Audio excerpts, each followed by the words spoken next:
The first half of this year is over, and we've seen, and tested for that matter, a slew of seriously great smartphones. As we head into the back half of 2019 though, few devices have generated as much hype as Samsung's forthcoming Galaxy Note 10. It's no surprise, really. I mean, the Notes have always been fan favorites, and this year's S10s have been so good, you kinda have to wonder where Samsung can take the Note formula from there. The company is gearing up to show off all of its important new hardware at a press conference in Brooklyn on August 7th, but before we pack our gear and get on the subway, let's you and I take a closer look at all of the devices Samsung will probably unpack in just a few days. Now, we've already seen Samsung's Galaxy Tab S6, the company's answer to the iPad Pro. After a little hands-on time, I can safely say it's a pretty solid high-end tablet option, and it'll probably warrant at least a few minutes of time on stage at the big show. And then there's the Galaxy Watch Active 2, the long-rumored sequel to a fitness-friendly wearable that only debuted earlier this year. I should also point out it is leaked like crazy. And I know it's a little soon for a follow-up, but we're probably getting one anyway. Early images point to a design that really hasn't been updated from the original, but we're hearing that it will come in at least two sizes, 40mm and 44mm, instead of just one. And beyond that, this version of the Galaxy Watch Active is expected to be available with an LTE modem, so you can leave your phone at home when you're stepping out for a long run. Now that's all well and good, but probably not what you're looking for. Samsung is really taking over Barclays Center to show off the new Galaxy Note 10, and if the leaks are any indication, Samsung's newest big phone is going to be, well, gorgeous.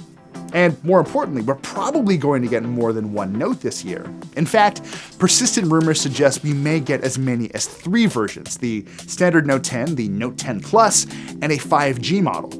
From what we've heard, the standard Note 10 will pack a 6.3-inch dynamic AMOLED screen that stretches almost entirely across the phone's face. There's no notch or anything here, just minimal bezels and a single center-aligned hole cut out for the front-facing camera.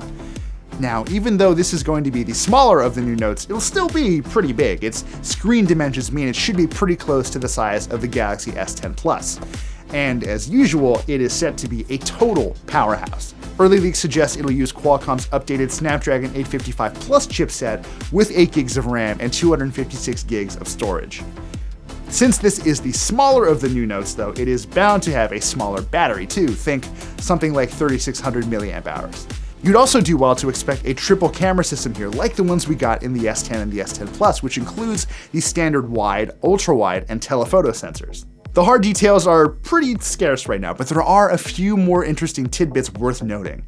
A leak from Ishan Agarwal claims that the Note 10 will be rated IP69 for water and dust resistance. And some of you might be giggling right now, but if true, this means the Note 10 could shake off water better than maybe any other smartphone out there. And how would Samsung pull that off, you might ask? Well, if you take a closer look at some of the leaked images out there, there is no headphone jack, and other reports suggest that Samsung might have ditched the traditional phone earpiece in favor of a screen that doubles as a speaker.